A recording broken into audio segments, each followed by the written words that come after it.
Hello everyone, good morning.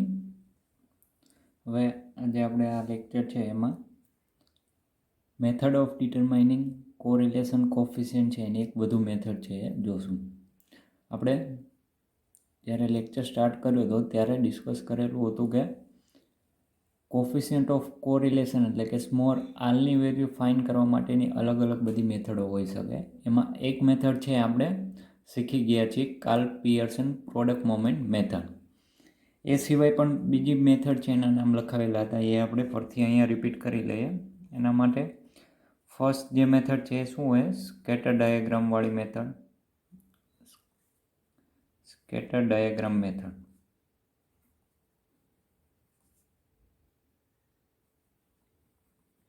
આ મેથડમાં શું હોય? ડાયાગ્રામ છે એટલે કે આલેખ દોરીને આપણે આરની વેલ્યુ છે એ ફાઇન્ડ કરવાની હોય. હવે સ્કેટર ડાયાગ્રામ મેથડ છે એનો એક એક્ઝામ્પલ છે આપણે રફલી કાલે ડિસ્કસ કરેલો હતો, એનો વધુ એક્ઝામ્પલ છે અત્યારે આપણે ડિસ્કસ કરશું. જે સેકન્ડ મેથડ હતી એ શું હતી? Karl Pearson product moment method.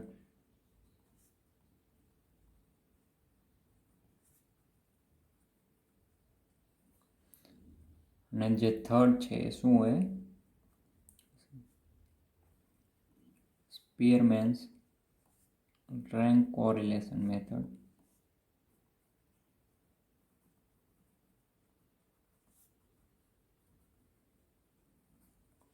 આ ત્રણેય મેથડ છે આરની વેલ્યુ ફાઇન્ડ કરવા માટેની મેથડ છે.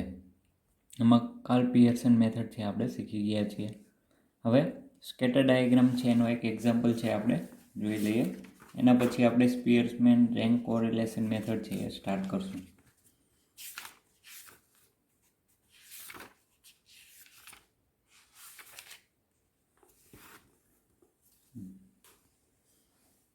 તો અહીંયા સ્કેટર ડાયાગ્રામ છે એના અલગ અલગ એક્ઝામ્પલ આપેલા છે. તો એનો એક એક્ઝામ્પલ જોઈએ.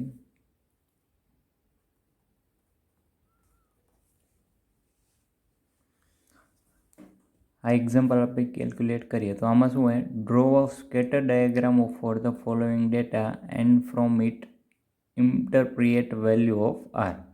એટલે કે આ જે નીચે સિરીઝ આપેલી એક્સ અને વાય એનો સ્કેટર ડાયાગ્રામ છે એ ડ્રો કરો અને એના ઉપરથી આરની વેલ્યુ છે એ ડિફાઇન કરો શું હશે એ. હવે સ્કેટર ડાયાગ્રામ મેથડ છે એમાં આરની વેલ્યુ તમને એક્ઝેક્ટલી છે એ ક્યારેય મળી શકે નહીં. અમુક સિરીઝમાં આરની વેલ્યુ છે એક્ઝેક્ટલી મળે. સપોઝ અહીંયા જે આ એક્ઝામ્પલ છે એમાં આરની વેલ્યુ આપણને 1 મળે છે. અહીંયા શું હોય? પાર્શિયલ નેગેટિવ કોરિલેશન, એટલે કે આ મેથડથી આપણે આ એક્ઝામ્પલ છે એના માટેની આરની વેલ્યુ છે આપણે એક્ઝેક્ટલી કહી શકીએ નહીં. જેમ Karl Pearson product moment method છે એમાં 0.69 અથવા તો -0.99 એ રીતના એક્ઝેક્ટલી વેલ્યુ મળતી, એ રીતના અહીંયા વેલ્યુ મળશે નહીં. અહીંયા સ્કેટર ડાયાગ્રામથી ખાલી આપણે એવું અનુમાન લગાડી શકીએ કે આની જે વેલ્યુ હશે આરની એ કેવી હશે? નેગેટિવ હશે, પોઝિટિવ હશે, 1ની નજીક હશે, 1 હશે કે -1 હશે? એ આઈડિયા છે એ સ્કેટર ડાયાગ્રામ ઉપરથી આપણને મળી શકે. તો અહીંયા પહેલાં તો જે ક્વેશ્ચન આપેલો એ લખી લઈએ.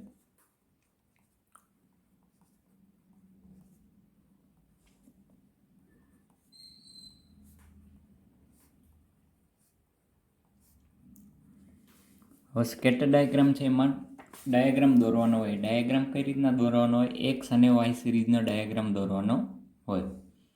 એટલે કે અહીંયા આપણે પોઈન્ટ છે બધા એક્સપ્રેસ કરવાના હોય. ફર્સ્ટ પોઈન્ટ શું થશે? પોઈન્ટ છે આ રીતના આપણે લખતા હોઈએ. અહીંયા કોમા હોય, એક કોમા પહેલાં હોય એ શેની વેલ્યુ હોય? એક્સની વેલ્યુ હોય, અને કોમા પછી હોય એ શેની વેલ્યુ હોય? વાયની વેલ્યુ હોય. તો અહીંયા આપણે પહેલો પોઈન્ટ છે એ શું થશે? એક્સની વેલ્યુ 15 અને વાયની વેલ્યુ શું થશે? 10. તો આ 15,10 છે એ પોઈન્ટ છે એને ડાયાગ્રામમાં ક્યાં આવશે એ આપણે ડ્રો કરવાનું છે. એ જ રીતના સેકન્ડ પોઈન્ટ 25,15, થર્ડ પોઈન્ટ શું થશે? 35,20. એ રીતના બધા પોઈન્ટ છે એને ડ્રો કરવાના છે. તો અહીંયા ડાયાગ્રામ દોરવા માટે આપણે વેલ્યુ જોઈએ તો મિનિમમ વેલ્યુ શું હોય? 10 અને મેક્સિમમ વેલ્યુ છે એ 55 સુધી વેલ્યુ જાય છે. એટલે આપણે સ્કેલ માપ છે એને એકોર્ડિંગ લેશું.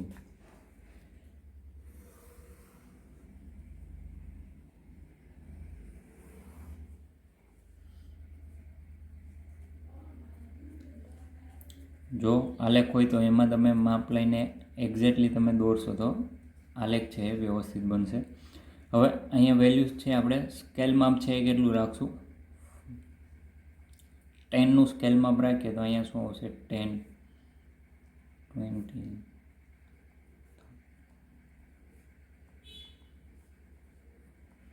એ જ રીતના વાય અક્ષ ઉપર પણ 10નું.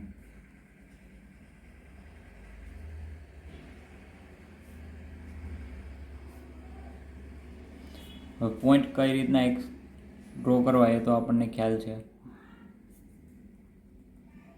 ફર્સ્ટ પોઈન્ટ જોઈએ તો શું હોય? એક્સની વેલ્યુ 15 ને વાયની વેલ્યુ 10.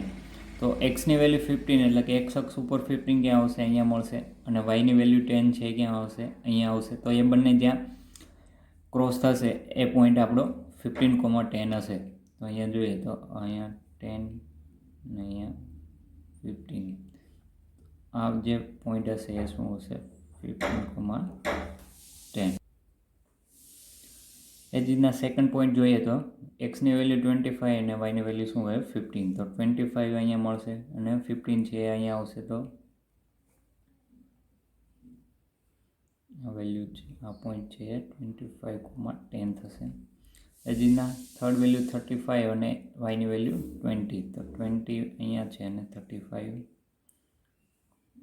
અહીંયા મળશે. તો આ પોઈન્ટ છે અહીંયા. એ જ રીતના એક્સની વેલ્યુ 45 અને વાયની વેલ્યુ 25. 45 અહીંયા અને 25 અહીંયા મળશે. એ જ રીતના લાસ્ટ પોઈન્ટ 55,13. તો 55 અહીંયા અને 13 છે અહીંયા મળશે. તો એ બંને જ્યાં મળે તેને શું કહેવાનું? 55,13. તો બધા પોઈન્ટ છે એને આપણે સિરીઝમાં જેટલા પોઈન્ટ આપેલા એને આ રીતના એક્સપ્રેસ કરી દેવાના. હવે જો તમે આ આલેખ છે વ્યવસ્થિત એકોર્ડિંગ એ જે ગ્રાફ છે એમાં દોરેલો હશો તો આ જે બધા બિંદુને જોડશો તો એક સ્ટ્રેટ લાઇન બનશે. એટલે કે આ બધા પોઈન્ટ છે એ સ્ટ્રેટ લાઇન ઉપર આવેલા હશે.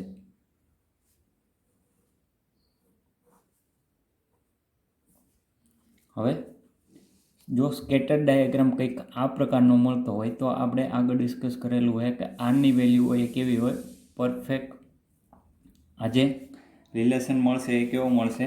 આપણે આના 4 ટાઈપ્સ છે જોયેલા હતા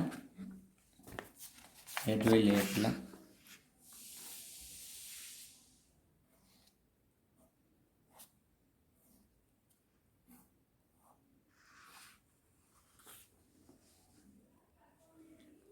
આપણે જોયું હતું કે આ પ્રકારનો જો ડાયાગ્રામ મળતો હોય તો આ જે ડાયાગ્રામ હશે એનો રિલેશન હશે એ કેવો હશે?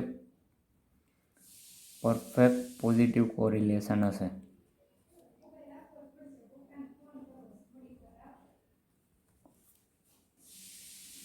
ને જો ડાયાગ્રામ છે આ પ્રકારનો મળે તો આ જે રિલેશન હશે એ કેવો હશે? Perfect negative correlation. Perfect positive correlation means કે આની વેલ્યુ છે એ +1 હશે અને પરફેક્ટ નેગેટિવ કોરિલેશન મીન્સ કે આની વેલ્યુ હોય શું હોય? -1 હોય. આપણને ખ્યાલ છે જે વેલ્યુઝ હોય એ -1 અને 1ની વચ્ચે જ હોય હંમેશા આરની. તો અહીંયા આપણે જે એક્ઝામ્પલ જોઈએ તો આ એક્ઝામ્પલમાં જે ડાયાગ્રામ મળે છે એ કેવો મળશે? પરફેક્ટ પોઝિટિવ કોરિલેશન એક્સપ્રેસ કરે છે. એનો મિનિંગ કે અહીંયા આરની વેલ્યુ શું થશે? +1 થશે. આરની વેલ્યુ શું આવશે? અહીંયા +1 આવશે.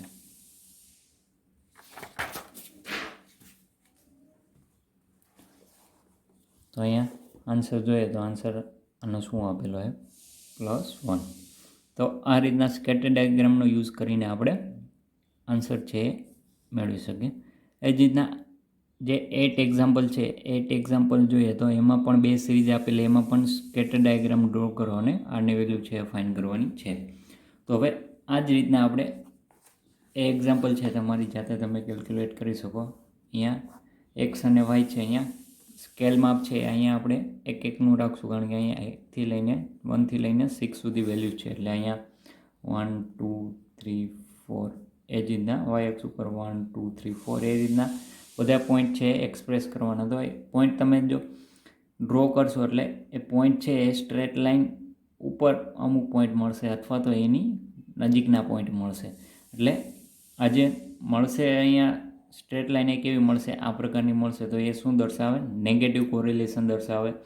પણ અહીંયા પરફેક્ટ નેગેટિવ કોરિલેશન થશે નહીં, કારણ કે પરફેક્ટ નેગેટિવ કોરિલેશન ક્યારે થાય કે જ્યારે આપણે બધા પોઈન્ટ ડ્રો કરીએ, બધા પોઈન્ટ એક જ સ્ટ્રેટ લાઇન ઉપર આવી જતા હોય તો. પણ અહીંયા એવું થશે નહીં. એટલે અહીંયા આન્સર શું લખેલો? પાર્શિયલ નેગેટિવ કોરિલેશન, એટલે કે પરફેક્ટ છે નહીં, નેગેટિવ કોરિલેશન છે એની નજીકનો હશે. એટલે જો આનો આન્સર આપણે કાર્લ પિયર્સન પ્રોડક્ટ મોમેન્ટથી મેળવવા જઈએ તો એ શું મળે? નેગેટિવ આન્સર આવે. આર માટેની વેલ્યુ છે. તો આ રીતના સ્કેટર ડાયાગ્રામનો યુઝ કરીને આપણે આરની વેલ્યુ છે એ ડિટરમાઇન કરી શકીએ. હવે થર્ડ મેથડ જોઈએ, સ્પિયર્સમેન રેન્ક કોરિલેશન મેથડ.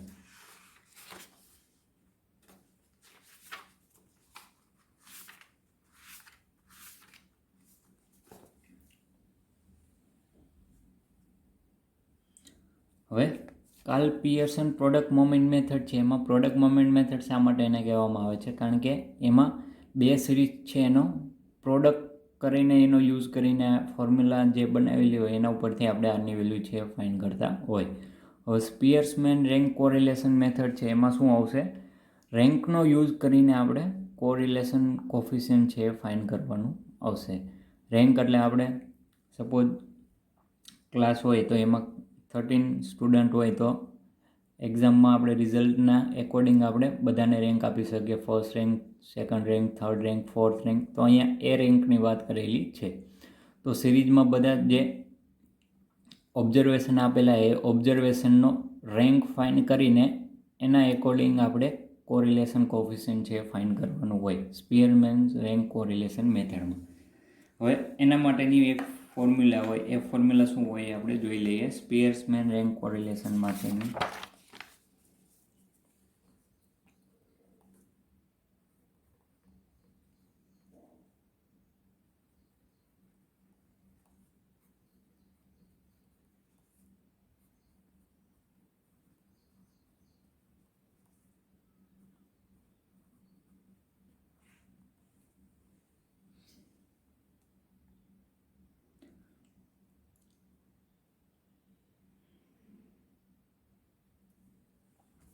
હવે એના માટેની જે ફોર્મ્યુલા છે પહેલાં અહીંયા લખી લઈએ.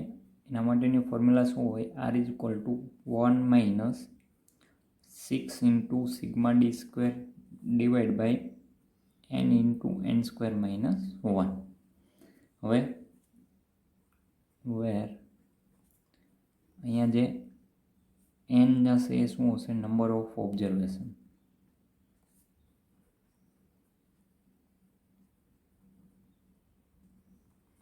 અને ડી છે એ શું હશે? Difference between રેન્ક્સ.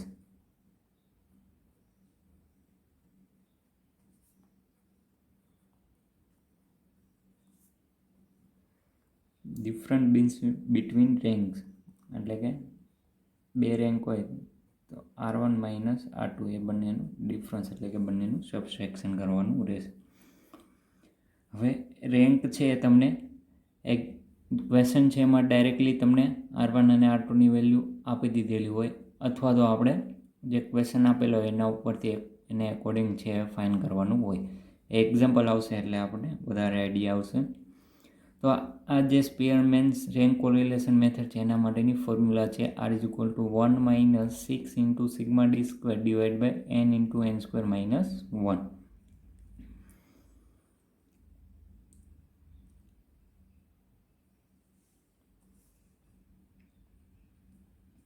હવે એના ઉપરથી એક મોડિફાય કરીને બીજી ફોર્મ્યુલા છે લખેલી છે, એ કઈ હશે? 1 - 6 into sigma D square plus sigma m into m square minus 1 divide by 12 આખને divided by n into n square minus 1. આ પણ ફોર્મ્યુલા આની વેલ્યુ છે એ ફાઇન્ડ કરવા માટેની છે. અહીંયા જે એક એક્સ્ટ્રા વેરિયેબલ m છે એ શું એક્સપ્રેસ કરે તો કે n is equal two number of times a value of rank is repeated. એટલે કે અહીંયા એમ શું હશે કે કોઈ વેલ્યુઝ છે રેન્ક આપણે બધાને રેન્ક આપેલા હોય 1 2 3 4 5 તો એમાંથી અમુક નંબર છે રિપીટ થતા હોય તો એને આપણે 2 ટાઈમ્સ રેન્ક આપવા પડે. તો એ અહીંયા જે એમ હશે એ શું હશે કે કેટલી વખત રિપીટ થાય છે એ વેલ્યુ એ નંબર હોય એને શું કહેવામાં આવે એમ. તો હવે આ બંને ફોર્મ્યુલામાં ડિફરન્સ શું છે કે આ જે ફોર્મ્યુલા છે એનો યુઝ આપણે ક્યારે કરશું કે બે સિરીઝ આપેલી હોય એક્સ અને વાય, તો એક સિરીઝનો રેન્ક હોય એને શું કહેશું x1, x2 સિરીઝનો આપણે રેન્ક જે આખો લખીએ એને શું કહેશું R2 કહેશું. તો આ ફોર્મ્યુલાનો યુઝ ક્યારે થશે કે જ્યારે બે સિરીઝ હોય એમાં રેન્ક છે રિપીટ થતા હોય નહીં. એટલે કે એક સિરીઝમાં પણ અને વાય સિરીઝમાં બંનેમાંથી એક પણ સિરીઝમાં રેન્ક છે એ રિપીટ થવું જોઈએ નહીં. ને જો રેન્ક છે એ રિપીટ થતા હોય ત્યારે આ ફોર્મ્યુલાનો યુઝ કરશું. અને એમ એટલે શું થશે કે રેન્ક છે એ કેટલી વાર રિપીટ થાય છે એ નંબર છે એને શું કહેવાશે એમ. એક્ઝામ્પલ જોઈએ એના.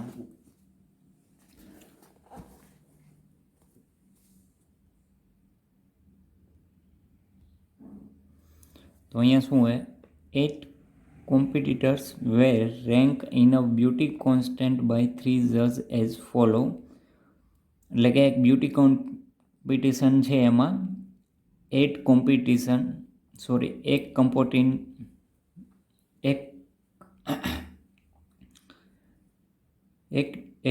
કમ્પિટિટર્સ આવેલા છે.